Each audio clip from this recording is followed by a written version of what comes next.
नमस्ते friends, income tax related और एक वीडियो में आप सभी का स्वागत है।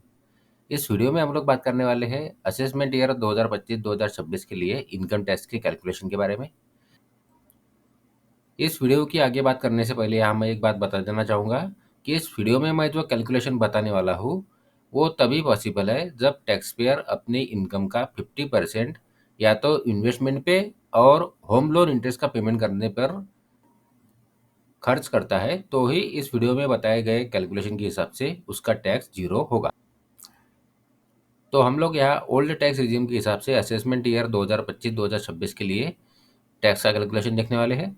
तो इस उदाहरण के हिसाब से यहाँ टैक्स पेयर की जो सैलरी है वो 10 लाख रुपए है। अब इसमें से हमने यहाँ डिडक्शंस माइनस कर लिए हैं। यहाँ हमने प्रोफेशन टैक्स माइनस किया है और यहाँ स्टैंडर्ड डिडक्शन 50,000 रुपये का माइनस किया है। इसके बाद जो हमारी income chargeable under the head of salary बची है वो बची है 9,47,500 रुपये। अब इसमें हमने अदर सोर्सेज से इनकम ऐड करी है। या हमने सेविंग बैंक अकाउंट का जो इंटरेस्ट मिलता है वो 12,000 रुपये ऐड कर लिया है। इसके बाद हमने होम लोन इंटरेस्ट का डिडक्शन यहाँ ले लिया है जो कि ओल्ड टैक्स रिजिम में 2 लाख रुपए तक का मिलता है, तो हमने यहाँ 2 लाख रुपए माइनस कर लिए। इसके बाद हमें मिलती है ग्रॉस टोटल इनकम जो कि है 7,59,500 रुपये। अब इसमें से हमें डिडक्शंस क्लेम करने होते हैं। तो हमने यहाँ सेक्शन 80C के अंतर्गत जो डिडक्शंस मिलते हैं वो डिडक्शंस यहाँ 1,50,000 रुपये की क्लेम कर लिए हैं, जिसके अंतर्गत LIC, PF, PPF, NPS, home loan का रिपेमेंट पे जो पेमेंट किया जाता है वो आता है। इसके बाद हमने यहाँ 50,000 रुपये का एडिशनल डिडक्शन NPS में जो एम्प्लॉय का एडिशनल कंट्रीब्यूशन होता है उसका क्लेम किया है जो कि है 50,000 रुपये। इसके बाद हमने यहाँ सेक्शन 80EE के अंतर्गत होम लोन के इंटरेस्ट पर जो एडिशनल 50,000 रुपये का डिडक्शन मिलता है वो हमने यहाँ क्लेम किया है। इस सेक्शन 80EE के अंतर्गत होम लोन इंटरेस्ट के लिए जो पेमेंट किया जाता है उसका 50,000 रुपये का एडिशनल डिडक्शन मिलता है। इनकम टैक्स एक्ट के अंतर्गत दो ऐसे सेक्शन है, सेक्शन 80EE और सेक्शन 80EA।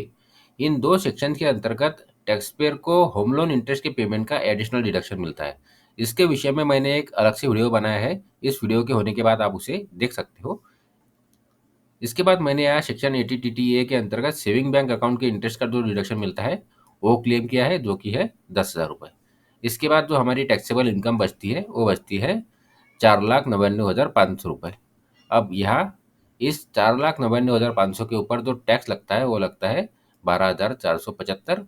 अब यहाँ ओल्ड टैक्स रिजिम के अंतर्गत इनकम जो है 5 लाख रुपए से कम है, तो ऐसे में सेक्शन 87A के अंतर्गत जो रिबेट मिलता है 12,500 तक का वो हमें मिल जाएगा। तो हमें जितना टैक्स लग रहा है उतने का रिबेट यहाँ हमें मिल रहा है। तो इस उदाहरण के हिसाब से जो टैक्स पेएबल है वो जीरो है। तो यहाँ इस उदाहरण में जो मैंने जानकारी बताई, जो कैलकुलेशन बताया है, उसमें हम देख सकते हैं कि यहाँ सैलरी के 50% या तो डिडक्शंस क्लेम करने के लिए खर्चा हुआ है और होम लोन का इंटरेस्ट का पेमेंट करने के लिए खर्चा हुआ है।